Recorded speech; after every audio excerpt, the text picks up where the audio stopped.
Alright, going live. YouTube is deciding to say that the stream isn't receiving enough video, despite the fact that it's sending through the same as it did the last few times. My guess is that it's Xfinity who is somehow throttling it, as it sometimes happens. Nothing I can do about it. A couple minutes late, but nobody was waiting in queue at the time. Just unfortunately, Labor Day celebrations and the like, and also the time being what it is. Still, we will see what we can do a live stream regardless, so it is available. As there isn't any current questions that are pending and nobody watching, I may do it for less than a full hour. I'm going to go through just the basics of the cosmology of the Aethrixian Universe, but we'll see how long that goes without any questions being asked or answered. Oh, seems we do have somebody. Hello, Gaming Wolf. And, alright. Let's get this started then. So, first off, the Aethrixian Universe is what I call the universe in which the majority of the FARAD System settings, which can be system agnostic for other things, but ones that Deepwell Ink Entertainment, myself and anybody who will join later, will be creating with them. I have run several campaigns in it, 3 that were overlapping and 1 that was done separately, some one-shots in the FARAD system that were without any specification of where they were at, and some which were just farcical and not caring, but some which specifically take place within it. And those were within a specific part of the universe, but it is much larger in scope. I say the Aethrixian Universe specifically because Aethrix is a term that I have coined, which is used to specifically designate a part of the universe that is interconnected and contained as laws of physics largely working consistently within each slice or realm within that. There may be certain areas where higher gravity obviously will bend space-time and other effects, but in terms of directional gravity, gravity pulling towards center of mass, consistence of order toward chaos, toward entropy, that sort of thing, that would be a consistency through the vast majority of an Aethrix. An Aethrix is specifically, as I said, that slice of the universe, that portion of the universe that is slices that make up the realms. A lot of people, when they try to discuss the universe with multi-world theory and the like, tend to ignore the fact that the universe as a term, when it was coined, was meant to be the sum total of all. Now we have the observable universe, but that is just simply what we can see from telescopes and other sensors from Earth.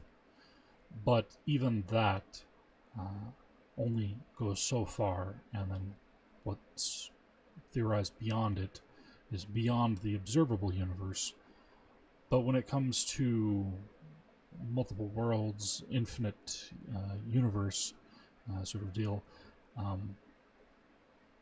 all of those things are still within the universe, not multiple universes. The universe is the upper echelon, the highest hierarchy of categorization.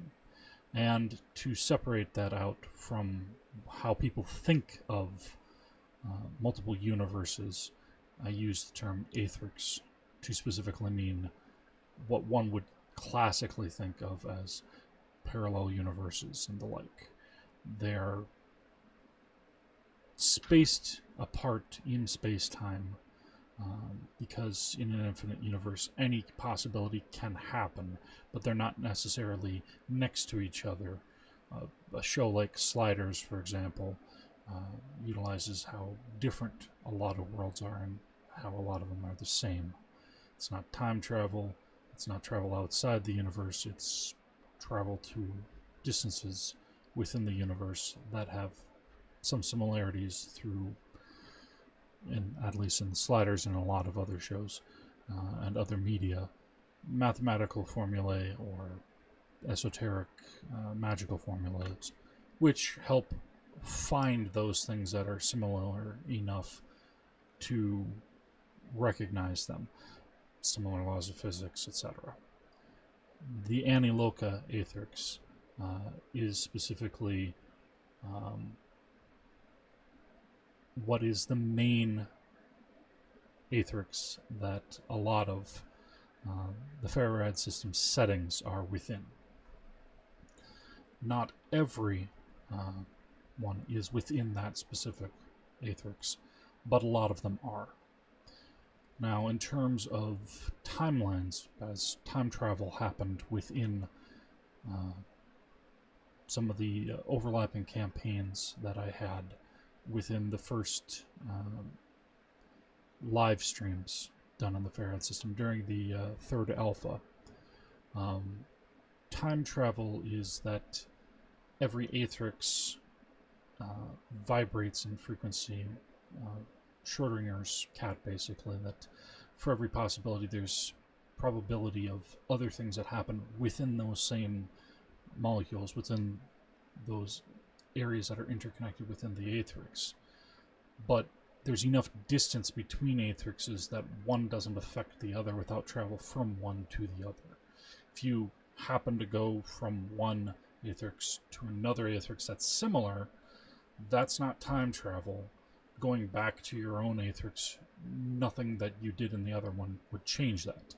However, affecting your own Aethrix, that's different. That specifically is that it is a series of collapsing waveforms that is what you have known up until that point. Now, if an individual goes forward in time and then back to the time they left, that ends up being that those future possibilities have collapsed and they have separated off. Observers that are within that period are split off, and the Aethrix itself, the more that time travel happens, ends up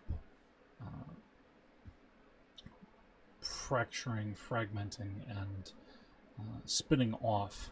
And sometimes, because there are different Aethrixes that are close enough, they may end up becoming healed over enough that they're stable, and that timeline changes aren't going to completely cause disruptions. But sometimes, such as traveling back in time, it can be a lot worse simply because not only is it changing a larger portion with an observer who knows that they've made a change, but that the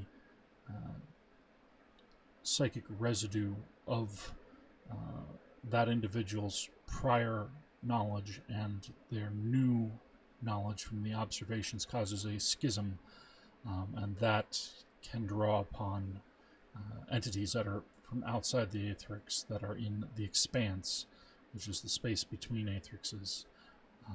That draws in things like the living pentatrons, which some of the individuals in the third alpha playtests encountered. Ever rotating, basically hyperdimensional pyramids that go after time travelers who have modified things. Safest way to change the past is to not know that you've changed the past, because if you do something that you don't know, cause and effect,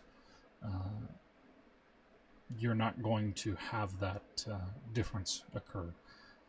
You change something that happened in another country that you never visited before you or went back in time, you might have some things happen that stretch out beyond that, but it's going to be less of a psychic burden upon yourself in that particular fashion. So that deals with basically the framework, the scope of what the Aethrixian universe is, but not how it was formed or what all these different things are. But that was a necessary basis to describe that first, before getting into some of the other details. As Gaming Wolf put in chat, they're ready for the lore and asking about the Candy World as being part of the universe. Yes, as I said earlier, every Aethrix that can be is within the Aethrixian universe. Basically, the candy one that you're referring to, there's multiple versions of it across different Aethrixes. It's not exactly a major realm, but there are pocket realms that have similarity to it, and there are also some bleed through where certain individuals have created similar things, such as in the 5e campaign, where we did some sessions and one-shots where we dealt with that. So yes, they will be something that is going to be in the FARAD system entities that will be, when the books come out and things like that, there will be a small setting that will deal with that, which can be plugged into any location, really, because a lot of different settings have confections and creatures that are chaotic enough to bestow intelligence of a sort to things that aren't normally alive, including confections and other things. So, I'm going to take a drink of water, and then we will get into some of the history of the Aethrixian universe.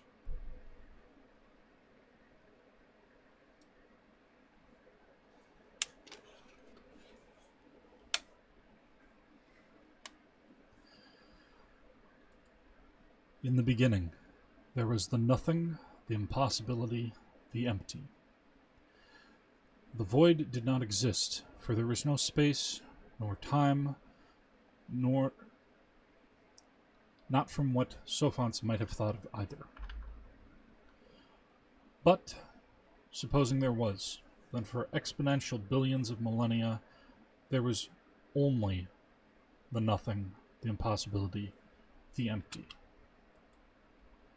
Then, there was probability, coalesced into one singular point, one variance from the nothing.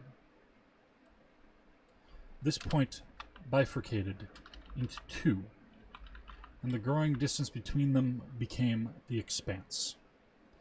2 points, vibrating, fluctuating, changing. Both swelled, pushing themselves into existence in the space of the expanse that was not space, in microseconds, in moments and millennia that was not time. One of the two shattered, most fragmented possibilities falling back into the nothing, the impossibility, the empty, into Ool. And the Ool became aware of what it was, and the noise, the hum, the song of the remaining whole singular point. Fragments remained, coalescing back together, but thin and scattered, like cracks in a mirror of its twin. Its own awareness came forth, and it became Rakash. The Ool loomed, drawing in to grasp at the remaining whole singular point, and yet fragments of Rakash, the shattered point, lashed out as they were devoured, not at the Ool, the empty, the nothing, but at its twin. The second singular point bled but did not shatter, infused by fragments of its fallen sibling, aware and yet thrust into slumber, the fragments threading across the blood possibilities, shaping them to rapidly expand with more and more probabilities. Rakash became fallen, a memory, yet in death, in its wounding of its twin, there was triumph. Each of these drops, these pieces, burst forth, fragments upon fragments, matter, energy, souls, and silent possibilities gave birth to aethrixes, contained pieces of infinite growth of the expanse, bound together in vibrating patterns of laws, physical and metaphysical, time and space, and the recycling of fragments of souls that formed. The first singular point to fall became bound to these aethrixes and the larger portion of its sibling, forming the ectoplasmic ocean that would become known as the Aether.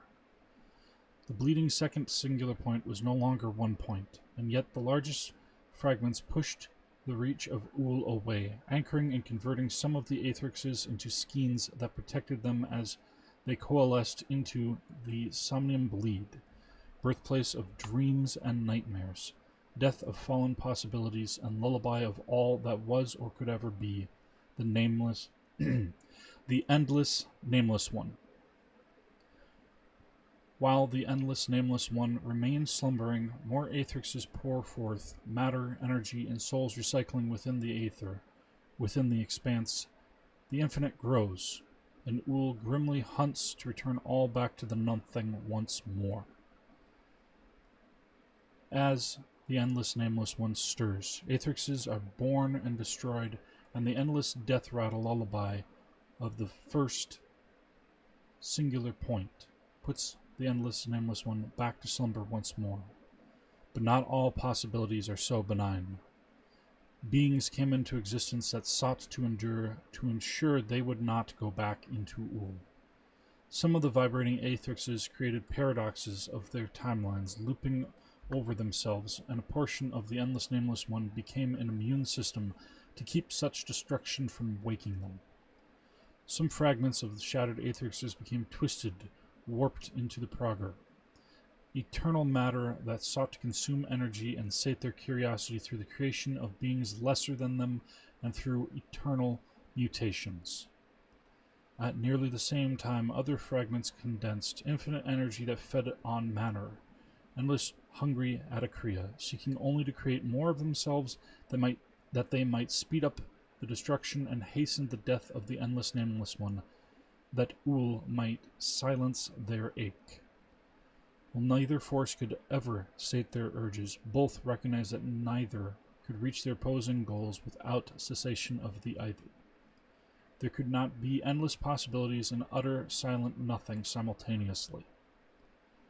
And so the first war began, between the Prager in the black abyss of Prahl and the Adakria in their white void.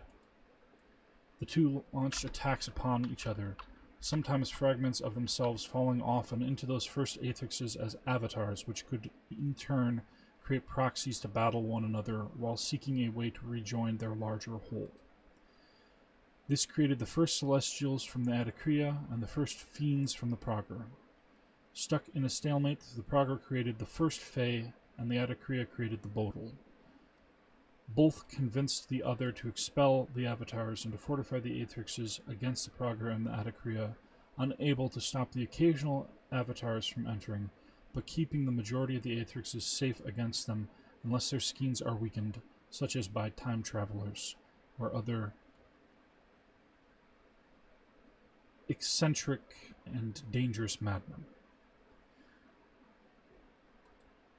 There are other aethrixes formed not from the bleed of the Endless Nameless One, but in that war that continues between the Praga and the Adaptable, energy and matter flung against each other in the expanse, in the aether, that collide upon each other and catch fragmented souls and other essence that is left by the Endless Nameless One, causing it to swell and expand. And as this happens, it roils and boils until it is a sea of energy and matter and soul that is much lesser than the Endless Nameless One, but still power in itself. The reaction causing a compression until the compression can last no longer, and it bursts outward in a bang, bright flash of light, and a sound within a void, and a new Aethrix is born.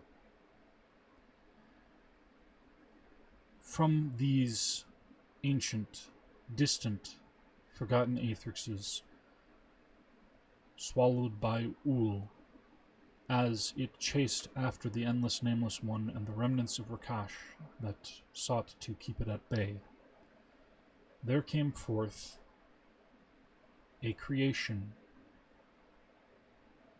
a lasting remnant and legacy of some form of entity that has been lost to history, even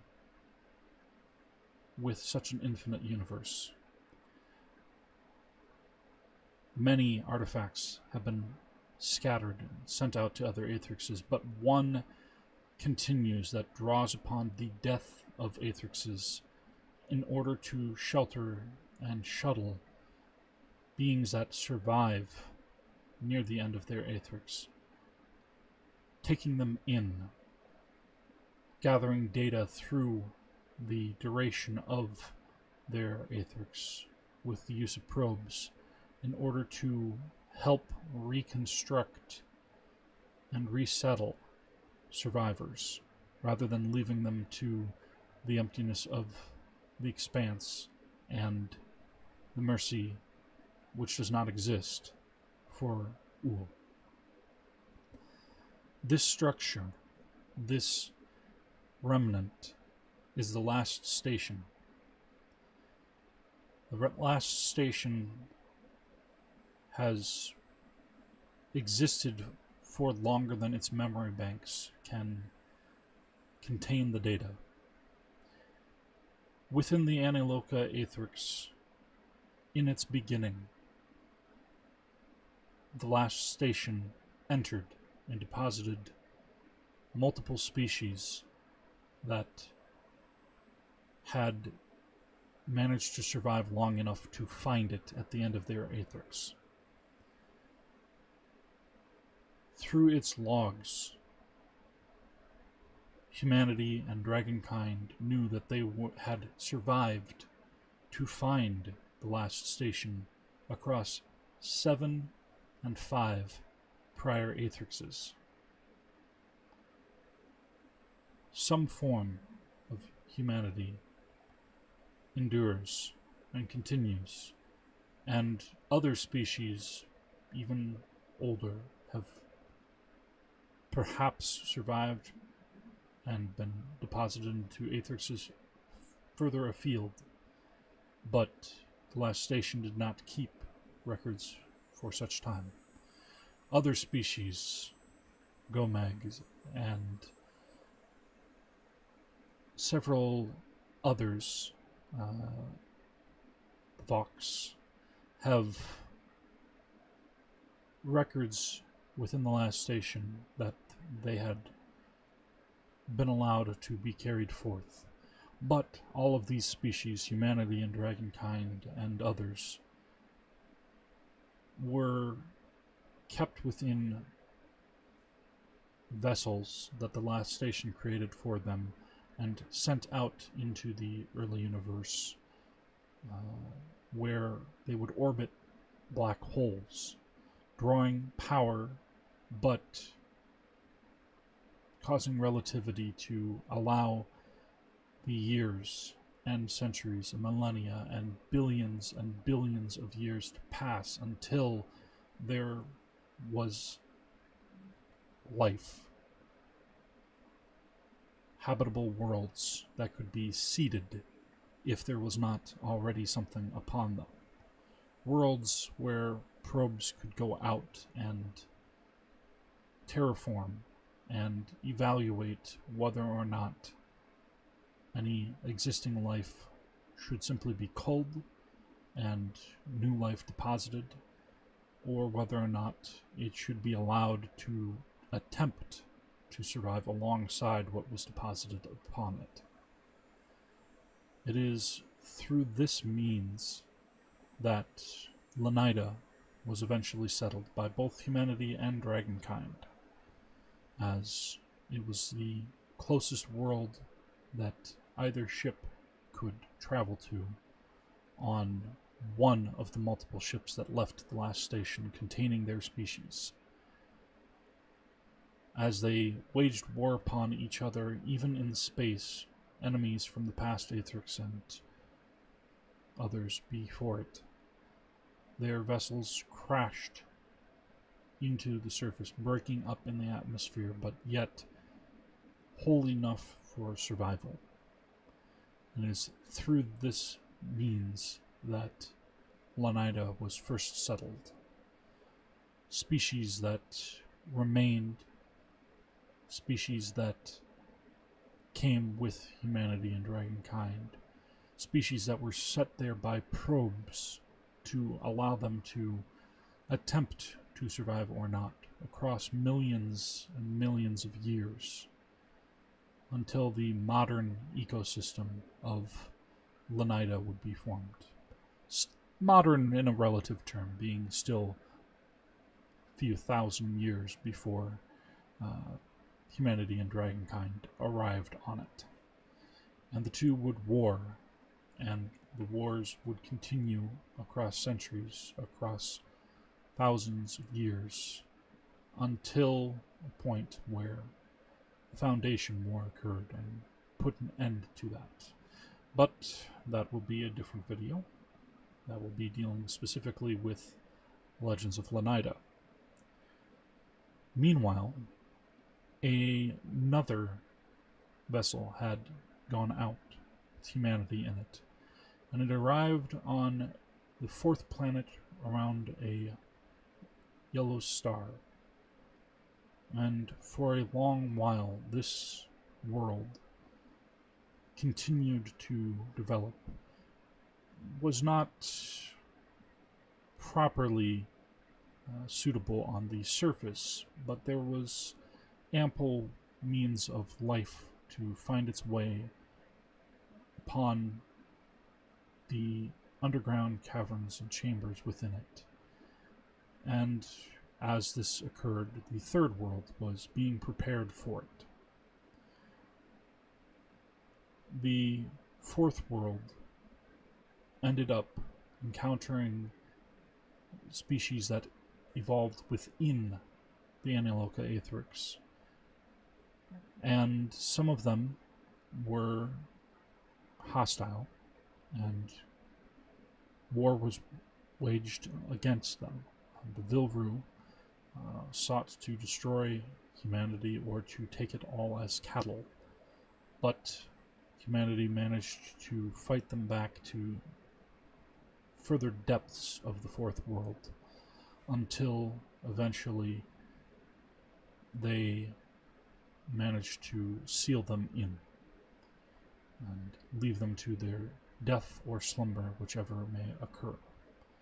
Other species came, and humanity's population decreased through interactions both malevolent and benign.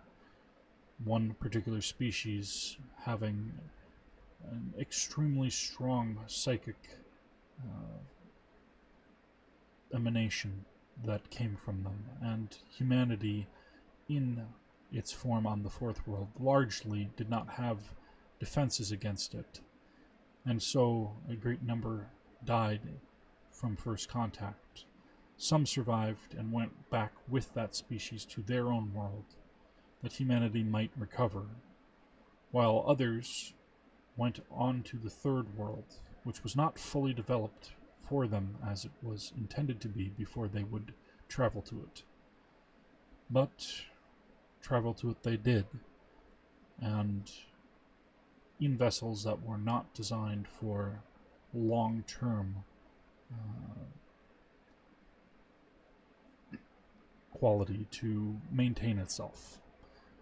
The vessels were dismantled and pieces spread across the globe as humanity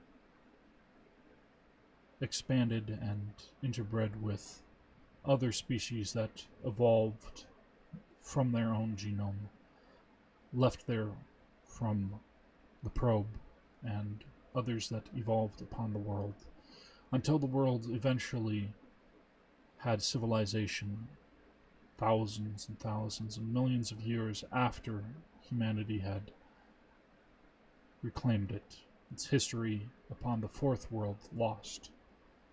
But upon the third world, humanity would endure, and time and history would pass as what would become known, in the English language at least, as Earth would eventually reach back out to the stars, unaware that it was but one settlement of many from humanity who had survived from before this Aethrix had even been created. Meanwhile, the vessel that went back to the world that the psychic aliens had come from returned, and humanity utilized the technology and magic that was available from an alliance of species that lived upon that world, and modified themselves to better survive on a world with two suns and even less hospitable surface than what they had known upon the fourth world, which became known as Mars. They became something other than solely human, but built alliances and struggled with and against other species upon that world, Rihanna's, which is underneath the setting information that will be out later for Under the Guilty Suns. It is a world with multiple species that largely are there keeping to themselves because of failures that they have wrought upon other parts of the Aethrix. The psychic aliens in particular came to the fourth world, to Mars, because they were the ones who ended up accidentally luring the Vilru into what became the Sol Galaxy, the solar system, and the Milky Way galaxy, and caused the Vilru to find humanity by accident as a result. Hence why they helped some to Earth and some to go along with them back to Rihanna's. And there are other species there for other multitude of reasons. Some that evolved there and many that did not. But it is their duty to make amends as they are kept under leash from powers that are far stronger than them. and take another drink of water.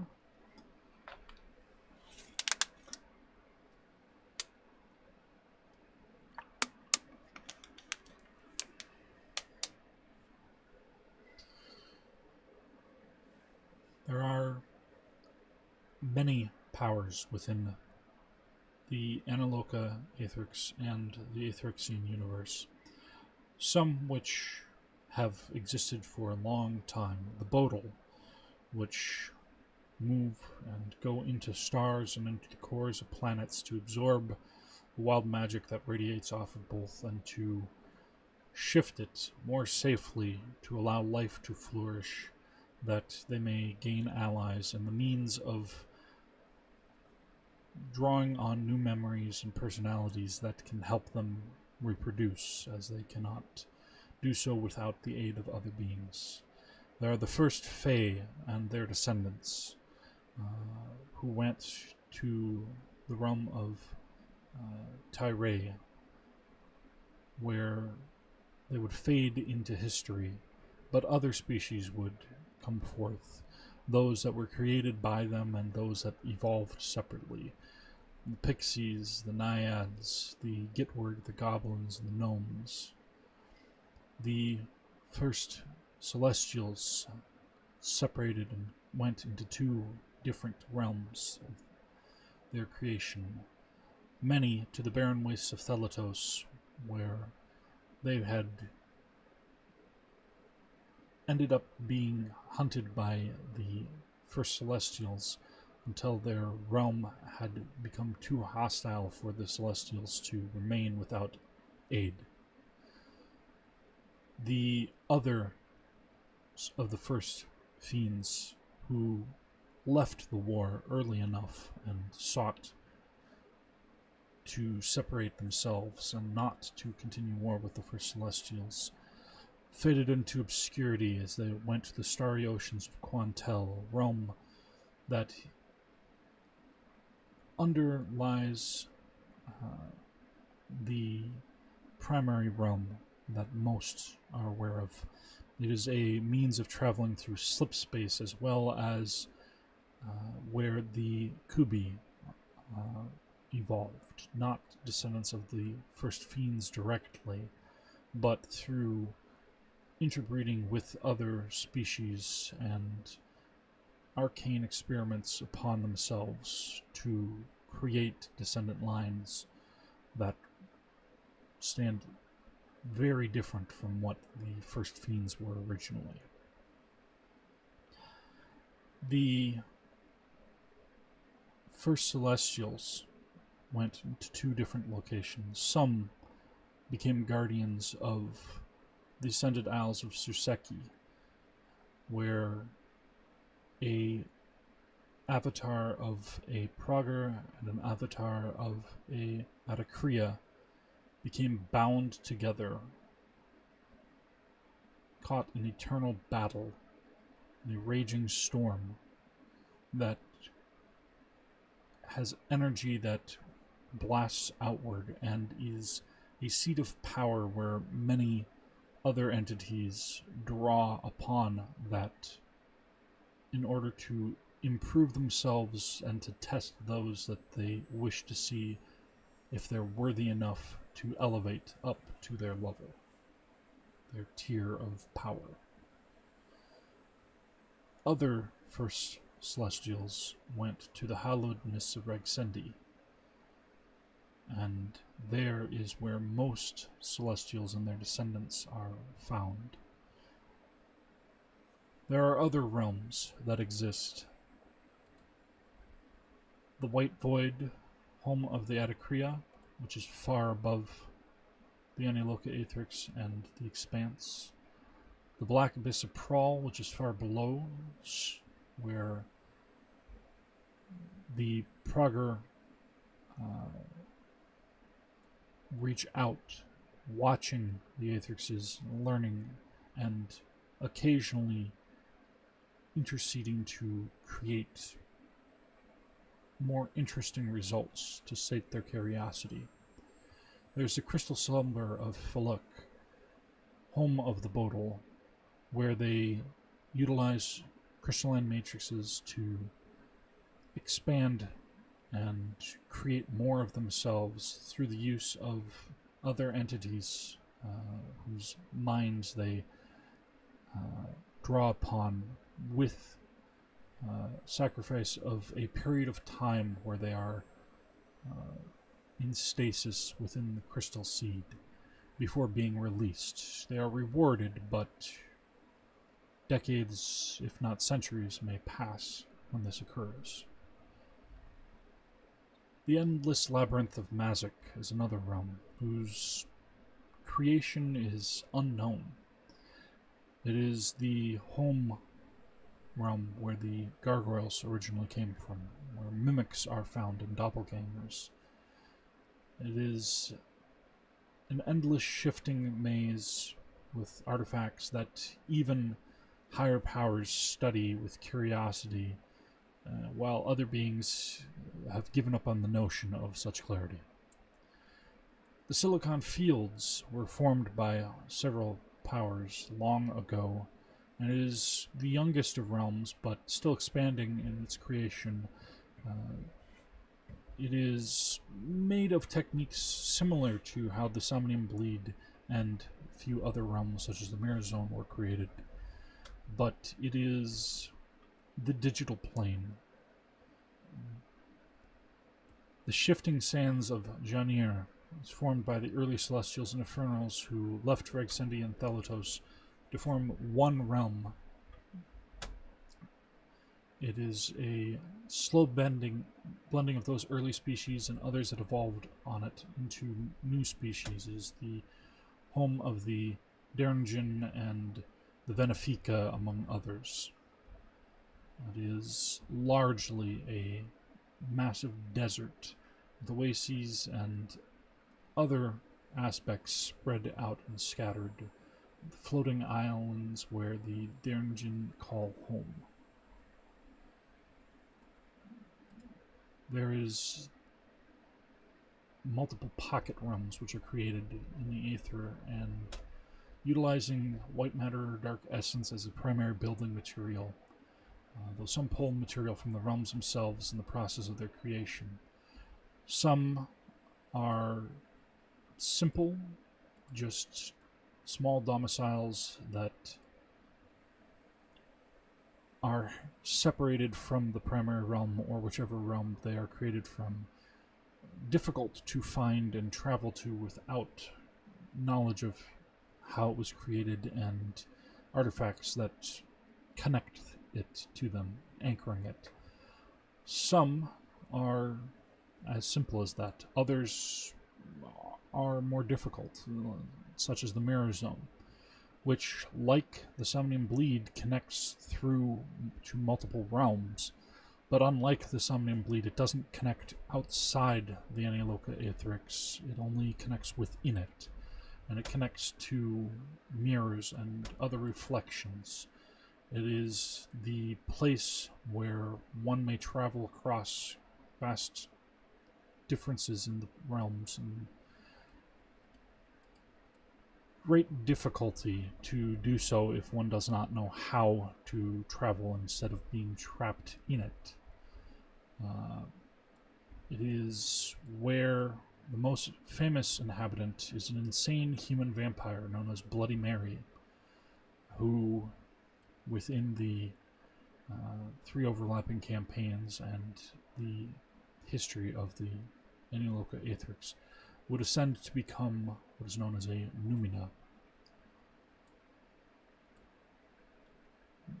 Numinae are beings that have elevated themselves up from what they had once been to higher powers, not as high as the Prager or the Adakria, certainly nowhere near as high as Ul Rakash or the Endless Nameless One, sometimes affectionately called by the Numinae as Tino, an abbreviation. But the Numinae are what are most often revered by beings on different worlds and realms. They are not as one would consider omnipotent or omnipresent, despite mythology on different worlds, but they are able to create avatars of themselves and to create great miracles and power that is far above typical mortals. Some are very lowly and new to their power, to their tier, such as Bloody Mary, who is a fledgling Numina. But then there are others who are far above them. There is d.i.e, the Arbiter, who is a chaotic entity that balances multiple different pantheons of Numinae in order to cast vote and judgment where necessary. There is Ves, who is chiefly known for their role as death in many different realms. There is the enigmatic Bob, who is primarily over magic, travel between realms, travel between aethrixes, and he is almost always found, no matter what form that he, or rather they, as all the Numinae are able to change their form based on who they are interacting with, usually have a pair of sunglasses or other visual covering that functions like sunglasses, and a form of hat atop their head. d.i.e, on the other hand, has Klein bottles and hypercubes and other strange oddities in their hair, and they often end up just simply sitting cross-legged, floating in the air, whether upside down or not. And those two Numinae are some of those who interact with lowly mortals the most, because it amuses d.i.e, and Bob is generally the sort who wants to maintain a level of balance that is maintained best by getting the right people tested and put where they need to be. Ves, on the other hand, is spread out across multiple aethrixes, and she is often harvesting different souls and versions of people across the infinite expanse of different aethrixes to use them as her servants, her reapers, who judge souls and see if they're worthy to come back to life or to be reshaped or sent back into the aether, to the ectoplasmic seas, where they will be broken down and their fragments to come forth again, and a new form, a new being. These are the most well-known Numinae across multiple different worlds and realms, but there are a myriad of others, and they will be further covered in other videos. But it is because they are so high-tiered, and in contrast to Bloody Mary, who is new to her power, that they are covered here. Unlike many of the Numinae who merely ascended through use of that energy that is within the Ascended Isles of Surseki, Ves, d.i.e, and Bob all not only survived that, but the collapsing of an entire galaxy, and even the collapsing of an entire Aethrix around themselves, absorbing that energy to elevate themselves even higher up. While Bob, Dindar, and Vess, together with aid of other allies, may be enough to fight an individual Prager or Aethricia, they would stand no chance, despite their power, against multiple at the same time, which is why both Aethricia and Prager are often called God Eaters.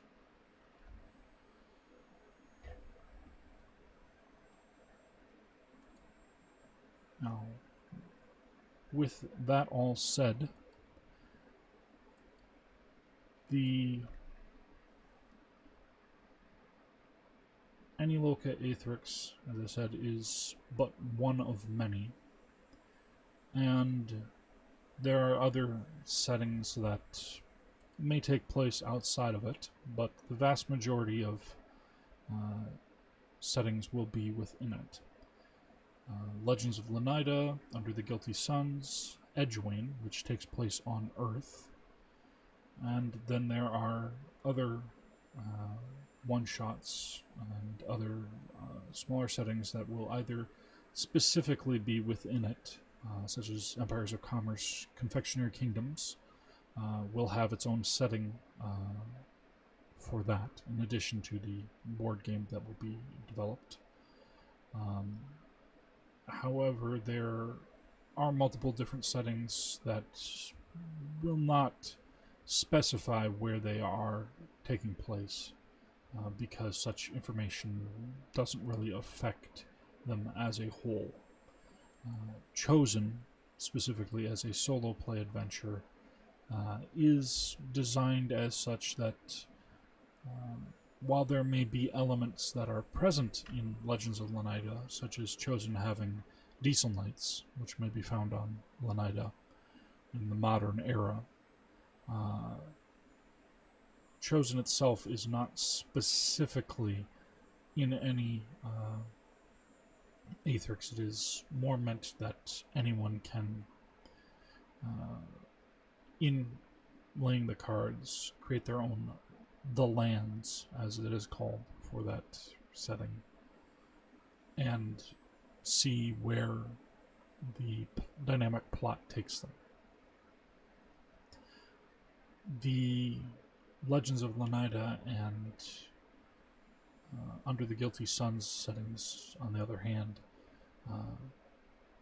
have a history that stretches billions upon billions of years when going to the scope of the Aethrixian Universe as a whole. And as such, a lot of that information will be within the setting books when they're put forth. However, one can easily play within either the modern era or previous eras, such as during the Foundation War, when humanity and Dragonkind were humbled and brought to subservience and near extinction until they earned their way back to some semblance of diplomacy and power once more on Lenida, or to other parts of Rianas where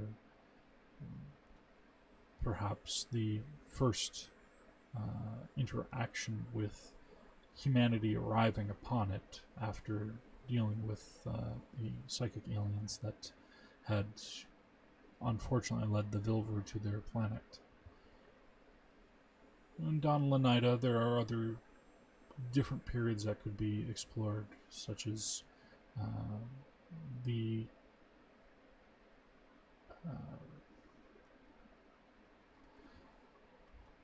different mage wars that happened before the Foundation War and the War of the Dead, as it is known, when Wayland Shards, the great Goblin General, the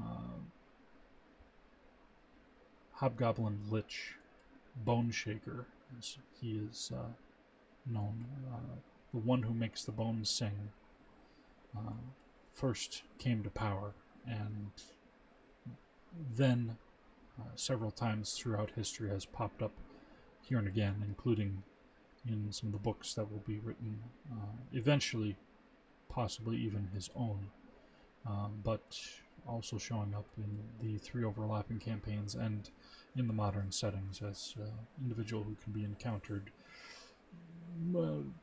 possibly to the detriment of the players or to their benefit, depending on how they choose to interact with him. He's not a Numina, but he has multiple allies who have tried to encourage him to step up and become one, despite his choice not to be. So, with that said, we'll begin wrapping it down. Gaming Wolf, if you have any further questions, I can extend it a little bit. Otherwise, it is coming up on 2 o'clock, and I'll be wrapping up shortly.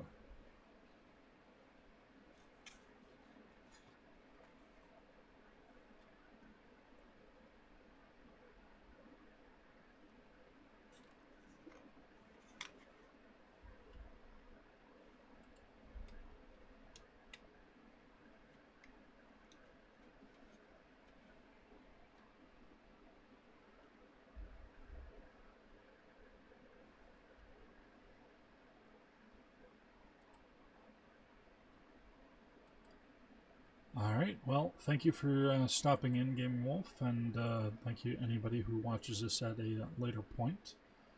With that, that is the first dive into a lot of the lore in the Aethrixian Universe and the Anelokah Aethrix in general.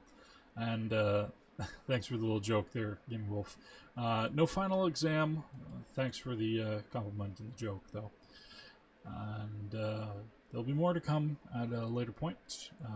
Talk about different things that happen, such as the Great Fae migration, which caused many Fae from the Sprite Hollow region to leave the Glens of Tyre, while others remained, such as the Queen of the Mad Court, Mab Mistleaf, and other different things that occur. But those will be for other streams or shorter videos. And for now, I'm stopping the stream and should be